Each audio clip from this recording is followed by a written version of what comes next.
If this is your first time you are signing up for an account, click on the sign up button at the top menu here. These are a few details that you provide. It's very straightforward. Enter your full name, your phone number, gender, select it, enter your residential address, email address, then create and confirm your password. And the most important part here, select your school. Make sure you select the right school that your child is attending. All right, when you're done with that, just click on the create account. Okay, if you already sign up for an account, just rather click on the login tab and then enter your email and then password and click on login. Alright, so this will bring you to the parent dashboard. The parent dashboard is a comprehensive tool for managing various services for your school child. Okay, right, so now you will first land on the family tab. It is the first onboarding process. You have to first add your child to your account before you'll be able to access the other services. All right, so every child in the school has a unique code that identifies them from the rest of the children in the school. Okay, right, so your school has this code for your child. So after creating an account, you can request this code from your school. When you have it, you can enter it in here and then click on search. It will pull down your child's details and then you go ahead and click on link. It will be added. That child will be added to your account. Okay, better still, your school can link your child to your account over there, and then you don't need to request any code. In that case, when you log into your account, you will automatically see your child here because it's already been added. Alright, just like here, I have 16 children added to my account. You can search for your children by typing their name. You see. Alright, other than that, you can filter them by the gender, male or female children that you have, or you can filter them according to the classes they belong to.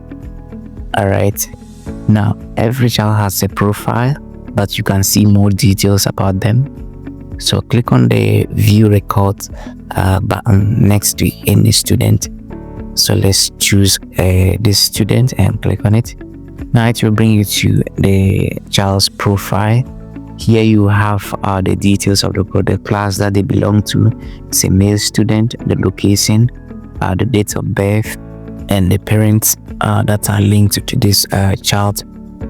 If you want to change the profile picture or the date of birth, just click on the edit profile pencil here. Click on change picture. It will take you to your phone's gallery. So select the picture that you want to replace, and then right, I don't want to change it, so I'll leave it like that. The date of birth, you can change it. Okay, you can change the date, the month, the year. When you're done with making the changes, click on save changes. Okay, right, now you can scroll down to the academics tab. You have report cards, you have grades, you have attendance and e-learning. The rest are coming soon, but report cards are working. So if reports were uploaded for this your child, you will see them here. Let's go back to select a child that has reports uploaded. So scroll back to the top, click on back to dashboard to bring you back to your dashboard. Let's select this child.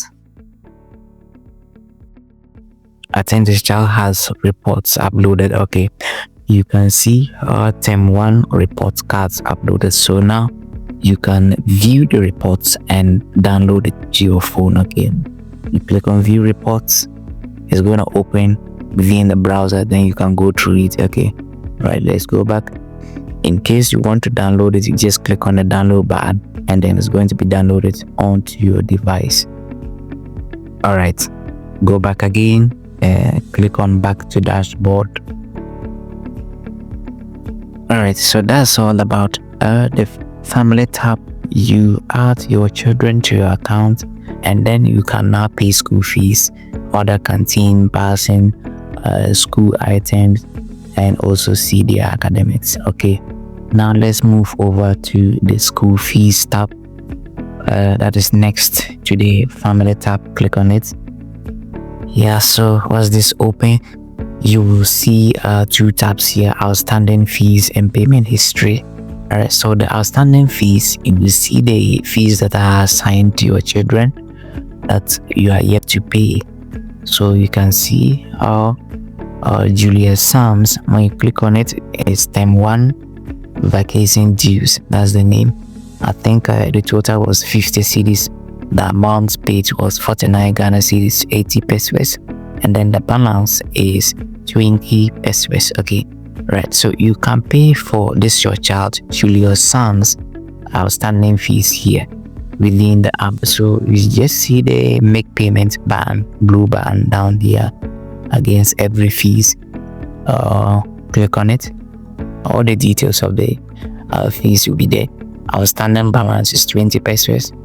Now it will automatically import the outstanding balance, that's the 20 pesos here for you to pay.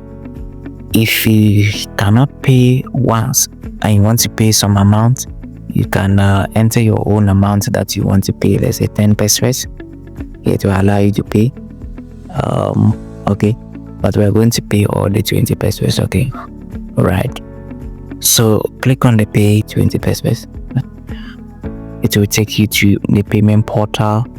All right, so you can choose to pay with your mobile money or your bank card. You have a debit card, Visa card, MasterCard. You can use it to pay for items on this app.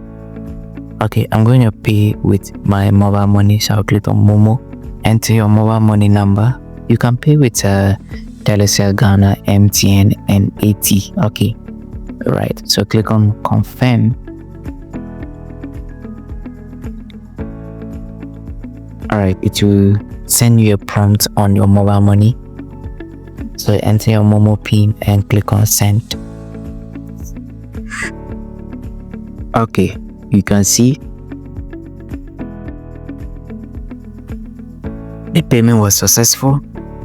It will confirm to you on your screen. Okay, right, so you will also receive an email regarding the transaction, so you can open your inbox and you will see the transaction details. Okay, all right, so this email that is sent to you contains vital information that is very important to resolve technical issues. There are instances where you make a payment and your account has been debited, but you haven't received a payment confirmation and your dashboard has not been updated. It can be a result of network challenges. Either your internet at the moment disconnected when you were making the payment, or the problem came from your mobile money provider. Either MTN or Telecel you were using at the time had some challenges. Okay, as a result, you could be debited, but the app was not able to communicate with your payment provider to get to know whether payment was made successfully. This could result in you being debited, but your account was not updated. Okay, right, in that case, when you believe your account was debited, the school will ask you for the payment reference. Okay, that is sent to your email, and this is the first one here. You can see the reference number here. Just copy this one here, and then this is what you are going to send to your school admin. Yes, they will request for this number. Just send it to them. They will validate this payment reference there, and if you were debited, they will see the amount. Okay, and they will update your account for you. Right, so now let's go back to the app. Click on the school fees tab, and then you can see that student is no longer in the outstanding fees because the total amount has been paid. Okay, now let's move over to the payment history.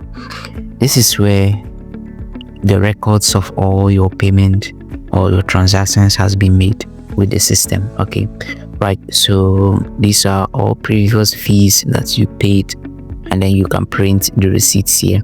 This is the current one that I've paid 20 pesos. So when you click on view receipt, you have all the details. Okay, so you can go ahead and click on the print receipt button, as will be here, and then you can print it. Okay, if you are connected to the printer, you can better click on this save button here, and then it will be saved to your phone.